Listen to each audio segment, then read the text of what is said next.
When you think of fossils, what pops into your head? Probably some giant dinosaur skeleton in a museum, right? Well, they are so much more than that.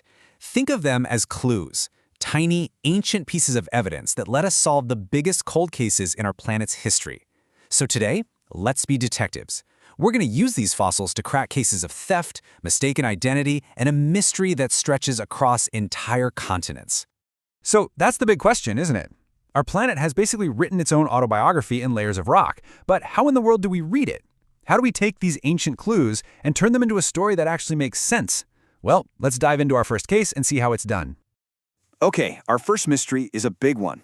We're talking about a planetary-scale transformation, a heist where the very air we breathe was stolen and replaced.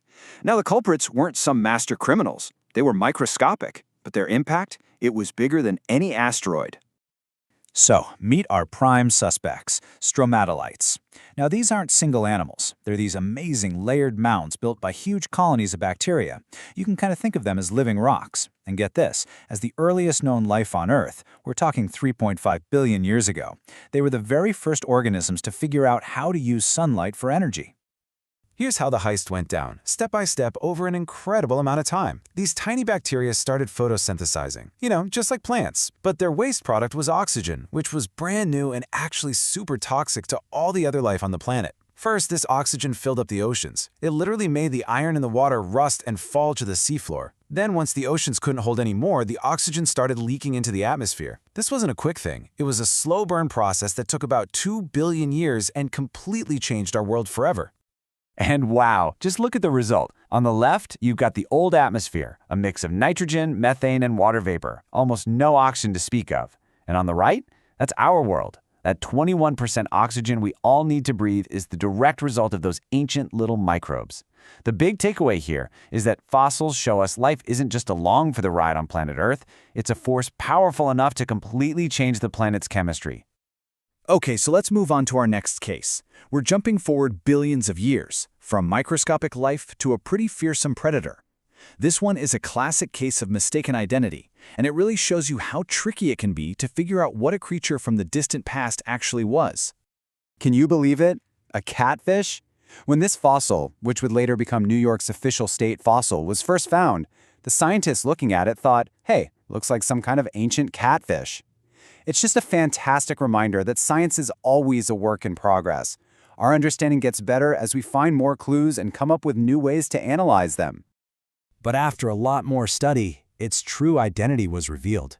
This was no fish. No way. It was an arthropod, one of these invertebrates with a hard exoskeleton, specifically a giant sea scorpion. These things were top predators in the ancient seas that used to cover what is now New York State. So how did they pinpoint the exact suspect? Well, paleontologists use tools just like this. By comparing the fossil's features to known families of animals, they can narrow it down. For example, they looked at the shape of its legs and realized it was built for swimming, not walking on the seafloor. Then they dated the rock it was found in to about 420 million years ago, and as you can see, only one family fits all the evidence. Eurypteridae. It's pure detective work, just with fossils instead of fingerprints. All right, for our final case, we've got a real head-scratcher. This mystery is all about ancient forests that were discovered in places they just shouldn't be. And when scientists finally solved this puzzle, it completely changed how we see the surface of our planet. And hey, the story starts back in New York. In the 1850s, workers in a small town called Gilboa dug up something absolutely incredible, the preserved stumps of one of the planet's very first forests. We're talking 390 million years ago, a time when plants were just beginning to get the hang of building complex ecosystems on land. Now here's where it gets really weird. Take a look at our clue board. First, we've got the fossils in New York. Cool. But then, scientists found the exact same kinds of ancient trees from the exact same time thousands of miles away in Morocco, and then, you're not going to believe this, they found them again in Venezuela. This was a huge puzzle. I mean, really think about that. These places are separated by the entire Atlantic Ocean. Trees can't exactly pack up and swim across an ocean. So what was going on? How could this possibly be? And here is the absolutely stunning reveal. The answer wasn't that the forests moved, it was that the continents themselves moved. Back in the Devonian period 390 million years ago, New York, Morocco, and Venezuela were all part of the same giant landmass. They were practically neighbors. These fossils became one of the key pieces of evidence that proved the theory of continental drift. So let's tie these three totally different cases together. From the air we breathe to the very ground beneath our feet, fossils give us the story, the thread that connects everything. They're literally how we read Earth's autobiography. Just think about what we've uncovered. From the Great Oxygen Heist, we learned that microscopic fossils can tell a story of planetary change.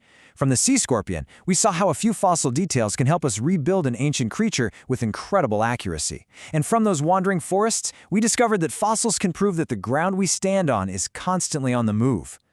So, if there's one thing to take away, it's this. Fossils are so much more than old bones. They are the words, the sentences, the chapters of Earth's own autobiography. Every single one is a clue that helps us piece together this epic, almost unbelievably long story of change, life, and extinction. And that really leaves us with one final thought. We've cracked 3 cases today, but there are countless others out there, just waiting. Every time you walk on a rocky path or drive past a cliff, you are walking past unread pages of Earth's history. So the real question is, what other incredible stories are still out there, just waiting to be discovered?